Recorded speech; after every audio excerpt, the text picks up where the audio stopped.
तमसा नदी। अयोध्या से 20 किलोमीटर दूर है तमसा नदी। यहाँ पर श्री राम ने नाव से नदी पार की थी। श्रृंगवेरपुर तीर्थ, प्रयागराज से 20 से 22 किलोमीटर दूर श्री राम श्रृंगवेरपुर पहुँचे, जो निषादराज गुह का राज्य था। यहीं पर गंगा के तट पर उन्होंने केवट से गंगा पार करने को कहा था। श्रृंगवेरपुर को वर्तमान में सिंगरौर कहा जाता है। कुरई गांव, सिंगरौर में गंगा पार कर भगवान श्री राम कुरई में रुके थे। प्रयाग, कुरई से आगे चलकर श्री राम अपने भाई लक्ष्मण और पत्नी सहित प्रयाग पहुँचे थे। कुछ साल पहले तक प्रयाग को इलाहाबाद कहा जाता था। चित्रकूट, प्रभु श्री राम ने प्रयाग संगम के समीप यमुना नदी को पार किया और फिर पहुंच गए चित्रकूट। चित्रकूट वह स्थान है जहां श्री राम को मनाने के लिए भरत अपनी सेना के साथ पहुंचे थे, क्योंकि राजा दशरथ का देहांत हो चुका था। भरत ने यहां से श्री राम की चरण पादुका ले जाकर उनकी चरण पादुका रखकर राज्य किया था। सतना, चित्रकूट के पास ही सतना यानी मध्य प्रदेश में स्थित अत्रि ऋषि का आश्रम था। हालांकि पत्नी अनुसुईया के साथ महर्षि अत्रि चित्रकूट के तपोवन में रहा करते थे, लेकिन सतना में रामवन नामक स्थान पर भी श्री राम रुके थे, जहां ऋषि अत्रि का एक और आश्रम था। दंडकारण्य, चित्रकूट से निकलकर श्री राम घने वन में पहुंच गए। असल में यही था उनका वनवास। इस वन को उस काल में दंडकारण्य कहा जाता था। मध्य प्रदेश, छत्तीसगढ़ और महाराष्ट्र के कुछ क्षेत्रों को मिलाकर दंडकारण्य था। दंडकारण्य में छत्तीसगढ़, उड़ीसा, तेलंगाना एवं आंध्र प्रदेश राज्यों के अधिकतर हिस्से शामिल थे। दरअसल उड़ीसा की महानदी के इस पास से गोदावरी तक दंडकारण्य का क्षेत्र फैला हुआ था।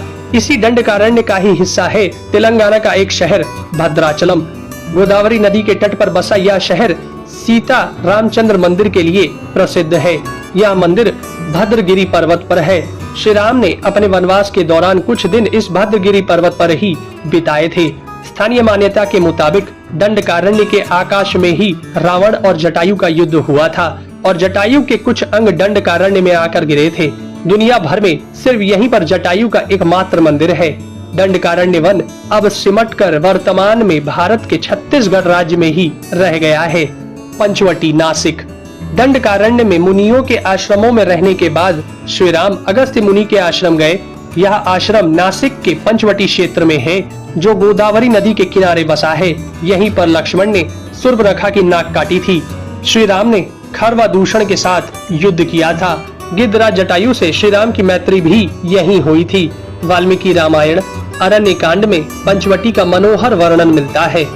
सर्वतीर्थ, नासिक क्षेत्र में ही सूर्पनखा की नाक कटी तथा मारीच और खरवादूषण के वध के बाद ही रावण ने सीता का हरण किया और जटायु का भी वध किया था, जिसकी स्मृति नासिक से 56 किलोमीटर दूर ताकेड़ गांव में सर्वतीर्थ नामक स्थान पर आज भी संरक्षित है। जटायु की मृत्यु सर्वतीर्थ नाम के स्थान पर हुई, जो नासिक जिले से इगतपुरी तहसील के ताकेड़ गांव में मौजूद है। इस स्थान को सर्वतीर्थ इसलिए कहा गया क्योंकि यहीं पर मरणासन्न जटायु ने सीता माता के बारे में बताया। राम जी ने यहाँ जटायु का अंतिम संस्कार करके पिता और जटायु का श्राद्ध तर्पण किया था।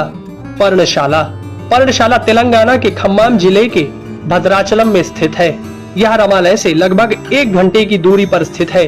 पर्णशाला को पंचशाला या पंचशाला भी कहते हैं। पर्णशाला गोदावरी नदी के तट पर स्थित है। यही वह स्थान है जहां से सीता जी का हरण हुआ था। हालांकि कुछ मानते हैं कि इस स्थान पर रावण ने अपना विमान उतारा था। इस स्थल से ही रावण ने सीता को पुष्पक विमान में बिठाया था, यानी सीता जी ने धरती यहाँ छोड़ी थी। इसी से वास्तविक हरण का स्थल यह माना जाता है। यहाँ पर राम सीता का प्राचीन मंदिर है। तुंगभद्रा, सर्वतीर्थ और पर्णशाला के बाद श्री राम लक्ष्मण सीता जी की खोज में तुंगभद्रा तथा कावेरी नदियों के क्षेत्र में पहुँच गए। तुंगभद्रा एवं कावेरी नदी क्षेत्रों के अनेक स्थलों पर वे सीता जी की खोज में गए। शबरी का आश्रम, श्री राम और लक्ष्मण सीता की खोज में तुंगभद्रा और कावेरी नदी को पार करते हुए चल दिए। जटायु और कबंध से मिलने के पश्चात वे ऋषिमुख पर्वत पहुँचे। रास्ते में वे पंपा नदी के पास शबरी आश्रम भी गए, जो आज केरल में स्थित है। पंपा तुंगभद्रा नदी का पुराना नाम है। इसी नदी के किनारे पर हम्पी बसा हुआ है। रामायण में हम्पी का उल्लेख वानर राज्य किष्किंधा की राजधानी के तौर पर किया गया है। केरल का प्रसिद्ध शबरीमलय मंदिर तीर्थ इसी नदी के तट पर स्थित है। ऋषिमुख पर्वत, मलय पर्वत और चंदन वनों को पार करते हुए वे ऋष्यमुख पर्वत की ओर बढ़े। यहाँ श्री राम ने हनुमान और सुग्रीव से भेंट की, सीता जी के आभूषणों को देखा और बाली का वध किया। ऋष्यमुख पर्वत वाल्मीकि रामायण में वर्णित वानरों की राजधानी किष्किंधा के निकट स्थित था। ऋष्यमुख पर्वत तथा किष्किंधा नगर कर्नाटक के हम्पी जिला बेल्लारी में स्थित है। पास की पहाड़ी को मतंग पर्वत माना जाता है। इसी पर्वत पर मतंग ऋषि का आश्रम था जो हनुमान जी के गुरु थे। कोडिकरई। हनुमान और सुग्रीव से मिलने के बाद श्री राम ने वानर सेना का गठन किया और लंका की ओर चल पड़े। तमिलनाडु की एक लंबी तट रेखा जो लगभग 1000 किलोमीटर तक विस्तारित है, कोडिकरई समुद्र तट वेलांकनी के दक्षिण में स्थित है, जो पूर्व में बंगाल की खाड़ी और दक्षिण में पाल्क स्ट्रेट से घिरा हुआ है। यहाँ श्री राम की सेना ने पड़ाव डाला और श्री राम ने अपनी सेना को कोडिकरई में एकत्रित कर विचार विमर्श किया।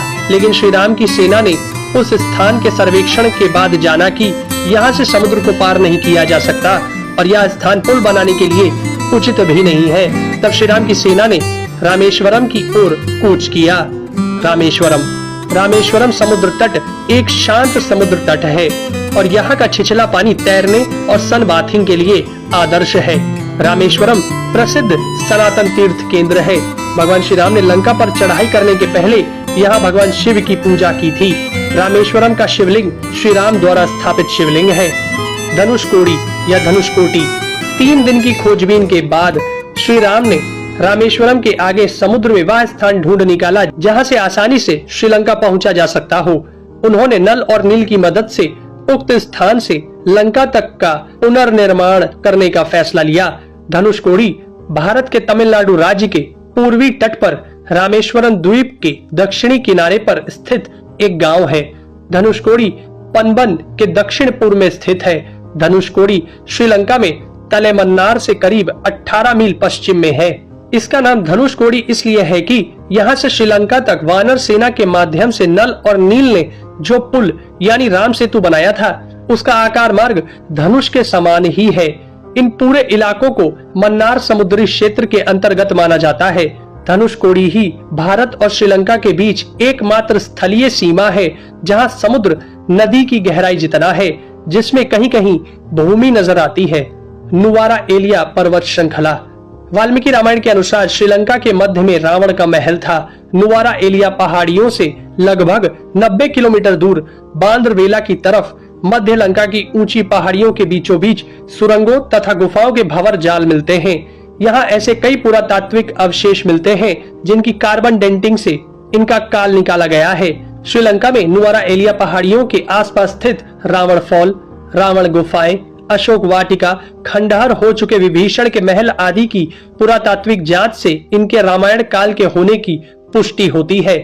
आजकल भी इन स्थानों की भौगोलिक विशेषताएं, जीव, वनस्पति तथा स्मारक आदि बिल्कुल वैसे ही हैं जैसे कि रामायण में वर्णित किए गए हैं।